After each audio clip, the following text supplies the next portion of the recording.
नेताजी का स्मारक शहीदों और वीर जवानों के नाम पर ये द्वीप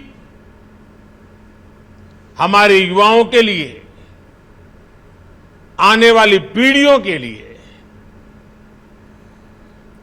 एक चिरंतर प्रेरणा का स्थल बनेंगे। मैं अंडमान निकोबार द्वीप समूह के लोगों को और सभी देशवासियों को इसके लिए बहुत बहुत बधाई देता हूं। मैं नेताजी सुभाष और परमवीर चक्र विजेता योद्धाओं को श्रद्धापूर्वक नमन करता हूं। भाइयों और बहनों, अंडमान की ये धरती वो भूमि है जिसके आसमान में पहली बार मुक्त तिरंगा फहरा था। इस धरती पर पहली आजाद भारतीय सरकार का गठन हुआ था। इस सब के साथ अंडमान की इसी धरती पर वीर सावरकर और उनके जैसे अनगिनत वीरों ने देश के लिए तप, तितिक्षा और बलिदानों की पराकाष्ठा को छुआ था। सेल्युलर जेल की कोठरियां, उस दीवार पे जड़ी हुई हर चीज आज भी अप्रतिम पीड़ा के साथ साथ उस अभूतपूर्व जज्बे के स्वर वहां पहुंचने वाले हर किसी के कान में पड़ते हैं,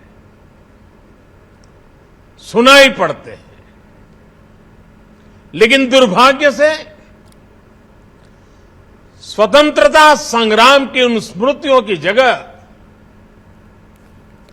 अंडमान की पहचान को गुलामी की निशानियों से जोड़कर रखा गया था। हमारे आइलैंड्स के नामों तक में गुलामी की छाप थी, पहचान थी। मेरा सौभाग्य है कि 4-5 साल पहले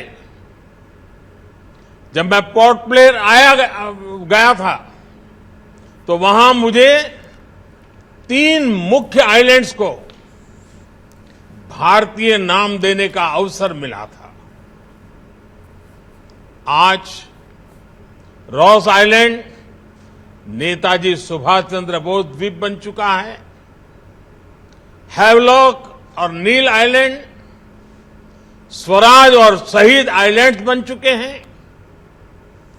और इसमें भी दिलचस्प ये कि स्वराज और शहीद नाम तो खुद नेताजी का दिया हुआ था। इस नाम को भी आजादी के बाद महत्व नहीं दिया गया था। जब आजाद हिंद फौज की सरकार के 75 वर्ष पूरे हुए तो हमारी सरकार ने इन नामों को फिर से स्थापित किया था। साथियों, आज 21वीं सदी का ये समय देख रहा है कि कैसे जिन नेताजी सुभाष को आजादी के बाद भुला देने का प्रयास हुआ, आज देश उन्हीं नेताजी को पल पल याद कर रहा है।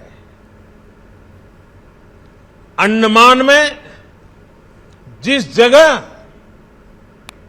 नेताजी ने सबसे पहले तिरंगा फहराया था, वहां आज गगनचुंबी तिरंगा आजाद हिंद फौज के पराक्रम का गुणगान कर रहा है। पूरे देश में और देश के कोने कोने से जब लोग यहां आते हैं तो समंदर किनारे लहराते तिरंगों को देखकर उनके दिलों में देशभक्ति का रोमांच भर जाता है। अब अंडमान में उनकी याद में जो म्यूजियम और स्मारक बनने जा रहा है, वो अंडमान की यात्रा को और भी स्मरणीय बनाएगा।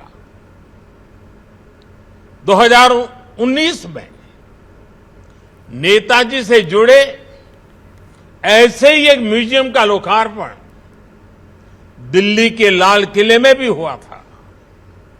आज लाल किला जाने वाले लोगों के लिए वो म्यूजियम एक प्रकार से हर पीढ़ी के लिए प्रेरणा स्थली की तरह है। इसी तरह बंगाल में उनकी 125वीं जयंती पर विशेष आयोजन हुए थे। देश ने इस दिन को पूरे धूमधाम से सेलिब्रेट किया था। उनके जन्म दिवस को पराक्रम दिवस के रूप में घोषित किया गया। यानी बंगाल से लेकर दिल्ली और अंडमान तक देश का ऐसा कोई हिस्सा नहीं है जो नेताजी को नमन न कर रहा हो, उनकी विरासत को संजो न रहा हो। साथियों, बीते 8-9 वर्षों में नेताजी सुभाष चंद्र बोस से जुड़े ऐसे कितने ही काम देश में हुए हैं